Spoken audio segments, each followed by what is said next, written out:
Okay, I think we'll go ahead and get started. So, good afternoon, everyone. My name is Rupal Parekh. I am an assistant professor at UConn School of Social Work and a community engagement coordinator with TAB.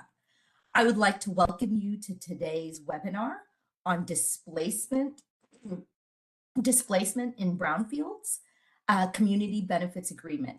Thank you for joining us. Our goal today is to provide some education on how best to utilize community-based CBAs and help everyone here feel more comfortable writing about them and talking about displacement in general. And today specifically, we're going to talk about anti-displacement strategies, but more specifically, we're going to talk about CBAs. All right, in order to accomplish our goal today, I will try my best to provide a comprehensive understanding of how best to utilize CBAs. First, we'll discuss anti-displacement strategies in general. We have a separate webinar that goes into more detail on each anti-displacement strategy. So today, like I said, our focus will be on CBAs, but I will provide a brief overview of anti-displacement strategies in general. We will go over exactly what a CBA is and key features of one and the benefits of having one in place during the Brownfields redevelopment process. We will also go over why they are created and implemented and differences between what we would call a traditional development agreement, one without a CBA, versus an agreement with a CBA. And probably something that's the most important to everybody that's attending is an example of how you might answer the displacement question on a grant application. I will also provide some examples of successful projects that have utilized a CBA, and hopefully we'll have some time at the end for questions. Okay, these are some anti-displacement strategies, which you can find more information, like I said, about on the EPA website, as well as on the TAB webinar that specifically goes over anti-displacement strategies, and you could find that on the TAB website. These are strategies that have been identified as effective specifically for minimizing displacement in the context of Brownfields redevelopment. I will go over community benefits agreements in a little bit. So I will just spend the majority of my time here talking about the other types of displacement strategies, since we're going to go into significant detail about community benefits agreements. So community land trusts or land banks refer to a nonprofit organization purchasing housing or plots of land to sell to the community's residents at an affordable price. These are best for communities that have a nonprofit with a financial and organizational capacity to take on a project like this. Inclusionary zoning is a local policy that requires a certain amount of affordable housing units within a community. Usually a certain number of units within a housing development will be set aside for people and families under the average income. This is something that needs to be implemented by your local government, specifically a land use or zoning board, or your local housing department. Small business prevention programs is another displacement strategy. Like the name says, are programs that support small business owners, small businesses and owners of small businesses in a wide array of different activities. These can be implemented by the local government or economic development departments, and they're best for municipalities where there is a strong network of small businesses that have a solid foundation already established within their community. And lastly, tax abatement programs, lower taxes for developers and home buyers with a heavy focus on home buyers who identify as working class or low income. Tax abatement requires a lot of planning.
Sorry, I think I'm having some difficulties in sharing. So let me, Katie, I'm going to go ahead and send you the latest PowerPoint so that you can go ahead and share it because it's only sharing.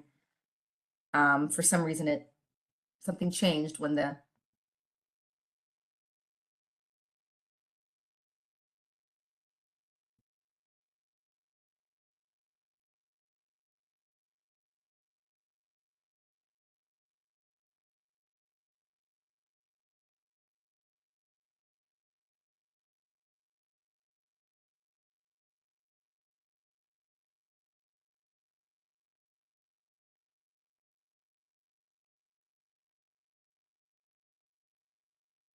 Katie, if you don't mind sharing that, I just sent it to you.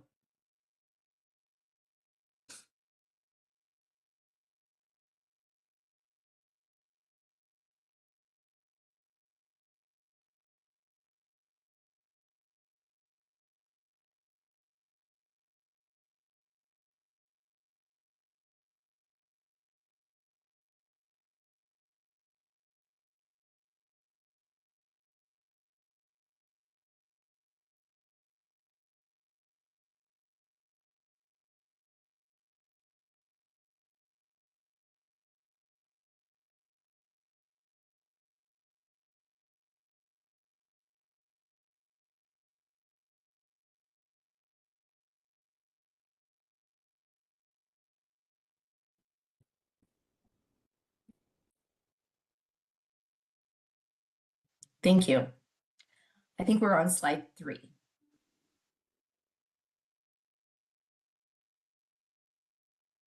All right. So these are some of the anti-displacement strategies, which you could find more information about on the EPA website or through our tab sources. These are strategies that have been identified as effective specifically for minimizing displacement in the context of brownfields redevelopment. I'm going to talk about community benefits agreements in a little bit, so I will skip over that for now, but of course this is the focus of the webinar. So community land trusts or land banks refer to a nonprofit purchasing housing or plot of land to sell to their community residents at an affordable price. These are best for communities that have a nonprofit with financial and organizational capacity to take on a project like this. Inclusionary zoning is a local policy that requires a certain amount of affordable housing units within a community. Usually a certain number of units within a housing development will be set aside for people and families under the average income. This is something that needs to be implemented by a local housing development,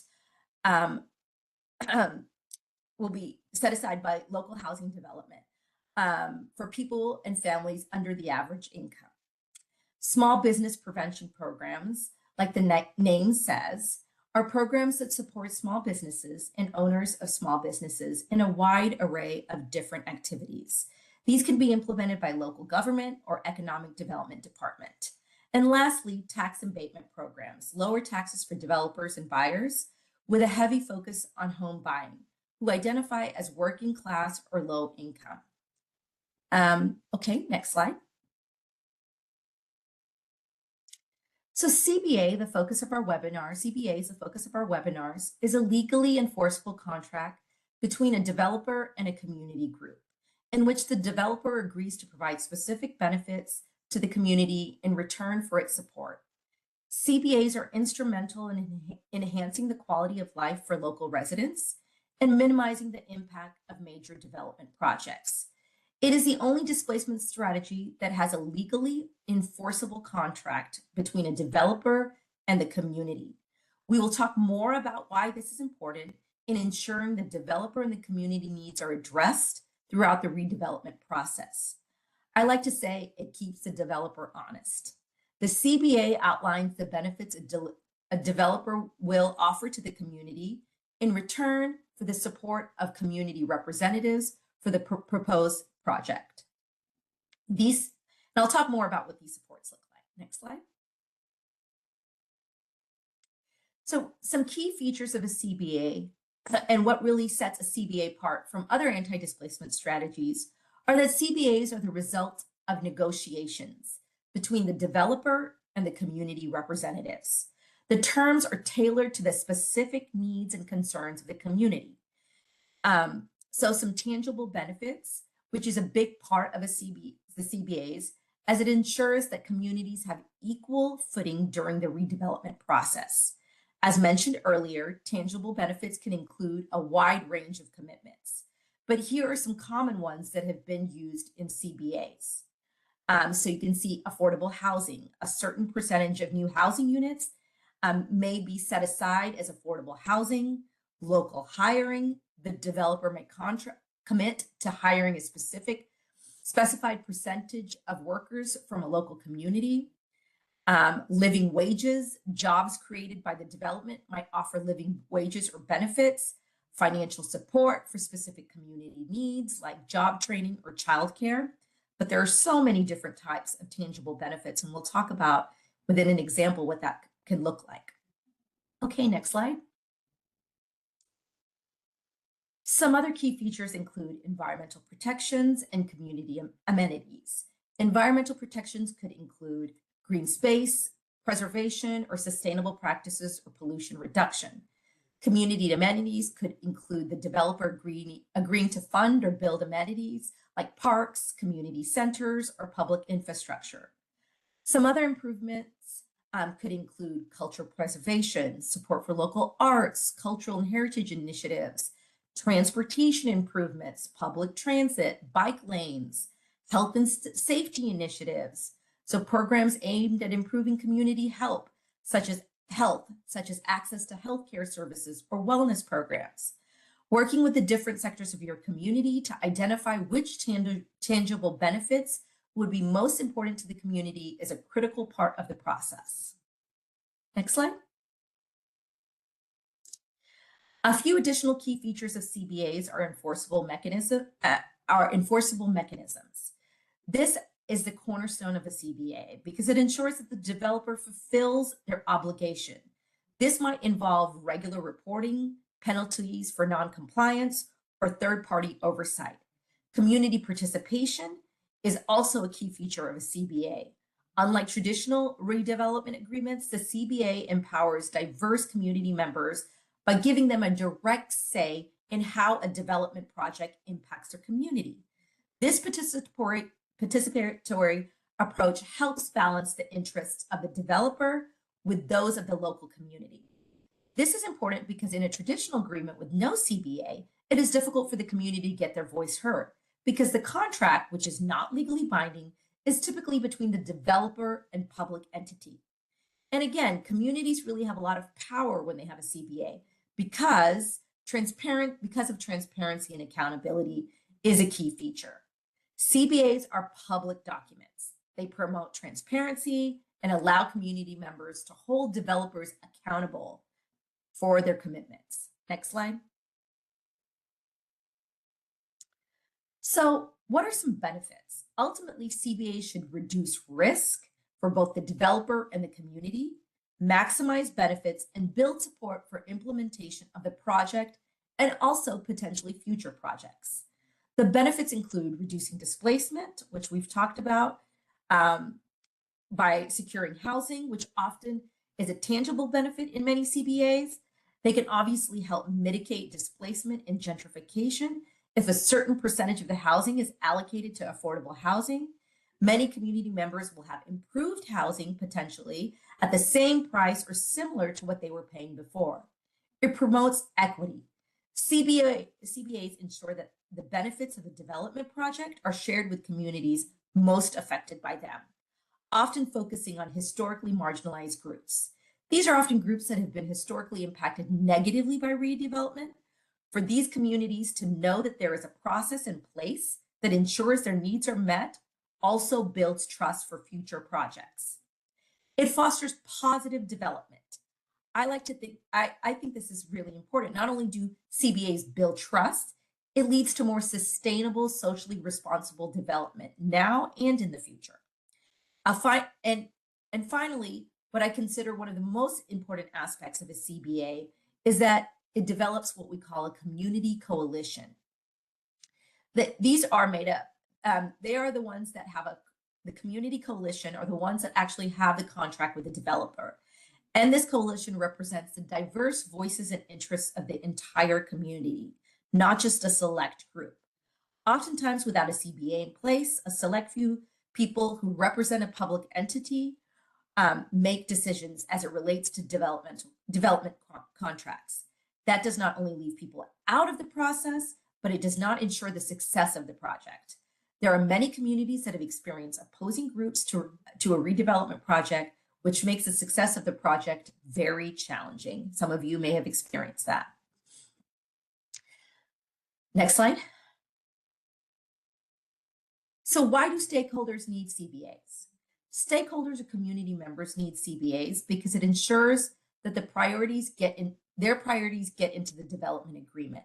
Since traditional development agreement is only a contract, it's not legally binding, it makes it difficult for communities to ensure that their needs will be honored. Sadly, there is a bad record on implementation of community benefits when it comes to traditional development agreements without a CBA. I think the larger issue here is that communities, particularly communities that have been historically displaced, start to feel that their needs are being ignored and that the developer is the bad guy. We really want to build that trust, and CBAs allow us to do that. Building community trust now and for future projects ensures sustainable development. Next slide. So now that we have a good understanding of the key features, the benefits, and why a CBA is so important to a community, I will explain the five steps needed to actually create a CBA. So first, a coalition needs to come together. This is going to include a diverse group of local and community organizations, nonprofits, advocacy groups, labor unions, and residents. Think about which groups have not been historically included in the process.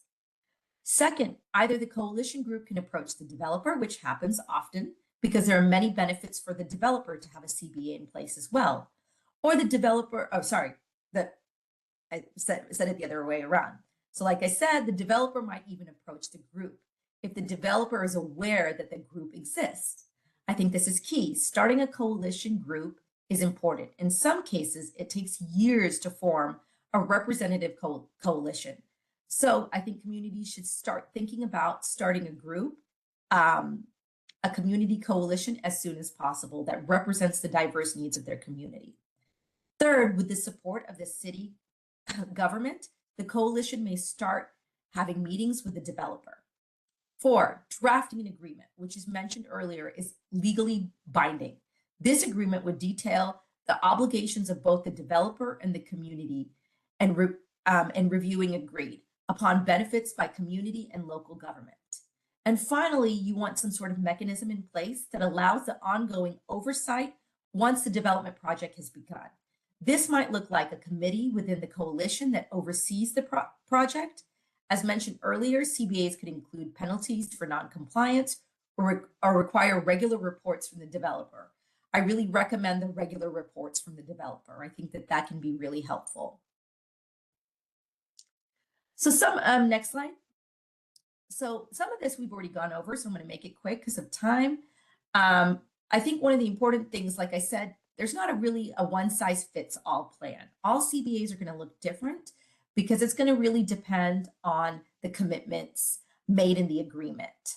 Remember to start a CBA, a community coalition, as early as possible. Like I said, it can take years to start one of these or actually develop one of these. But having one is so critically important because it assures strong implementation of the commitments that are negotiated in the CBA. Like I said, there can be oversight committees, which can include members of the community or members of the coalition. Another key implementation step is local programmatic infrastructure would need to exist for each key provision of the CBA to enable the successful delivery of the promised benefits. So for example, a local or targeted hiring aid provision will require support from multiple entities. CBA provisions may stipulate the sending of job opportunity notices by employers, as well as subsequent candidate interviews, the local community would need a central job center in place capable of conducting intake and screening of prospective applicants and making referrals to employees. And next slide. So this is a slide, we've gone over much of this, so I won't get too much into it, but I thought this slide might help you more clearly see the difference between a traditional development agreement versus a benefits agreement. Like I said, we've gone over most of this. The real difference is who is the contract with. With a traditional, with no CBA, it's with a public entity. With the community benefits, it's with the community coalition. Also, it's a legally binding contract when it's with the community coalition, where it isn't a legally binding contract when it isn't with the community coalition. So I think those are key differences between a traditional agreement versus a CBA. Also, just some things to remember that the CBA, the community coalition, has a tremendous amount of power, but they also have an obligation and a commitment to the developer. So some ways that what a community coalition can do to help the provider move the process or make the process more smooth. They could provide support during project approval hearings, which can help streamline the approval process. They could commit to withdrawing legal challenges to the project, easing potential roadblocks, and they could foster stronger relationships between the developer, local partners, and the broader community as a project progresses. Next slide.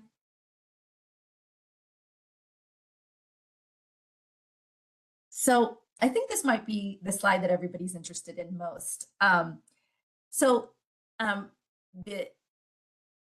The advancing EJ is the advancing the advancing environmental justice question is on all the EPA Brownfields grants.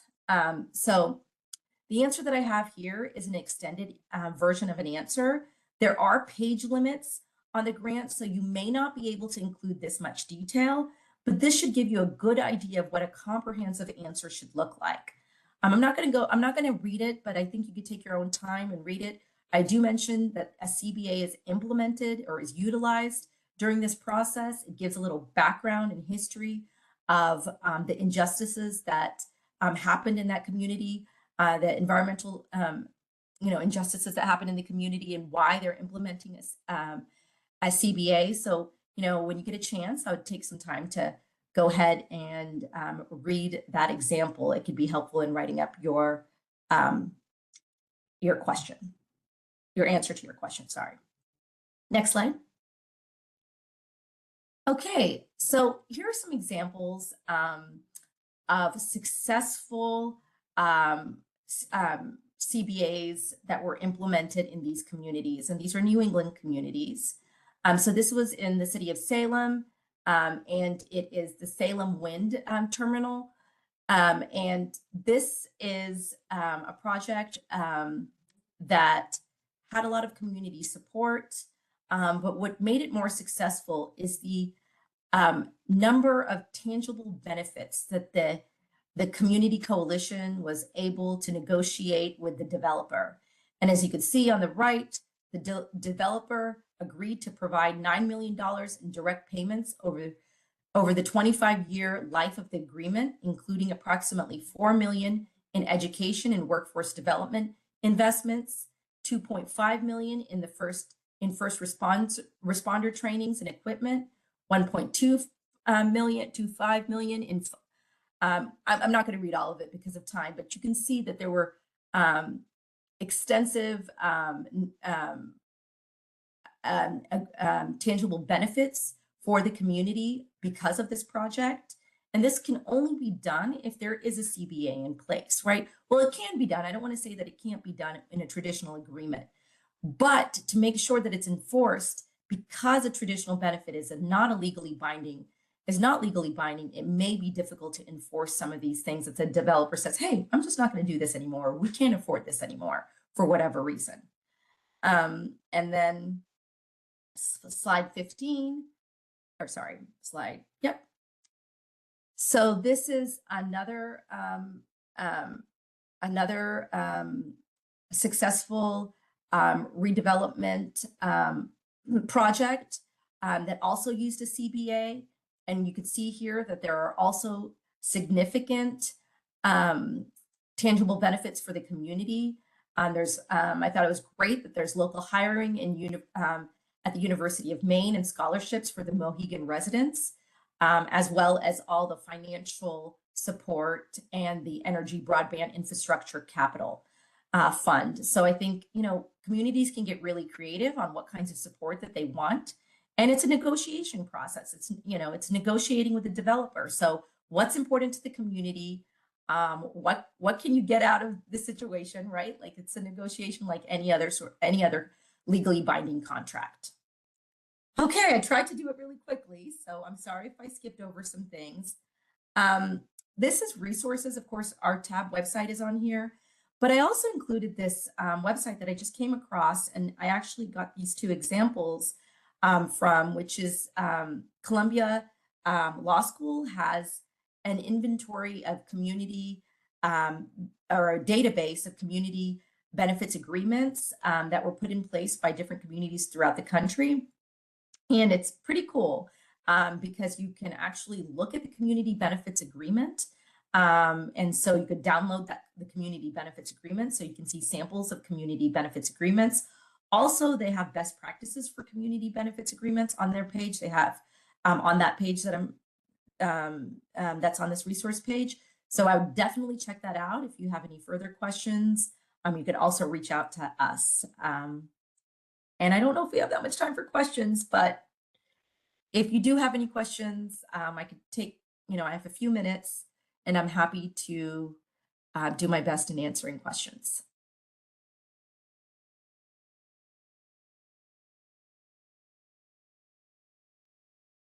And you could also always reach out to us at TAB if you have any further questions, if you need some time to process this. It's a lot of information. We're happy to help you think about how to implement a CBA, how to write it up in your grant application. But I think the example that's provided is a pretty good one, but we're happy to work with you and thinking about that further.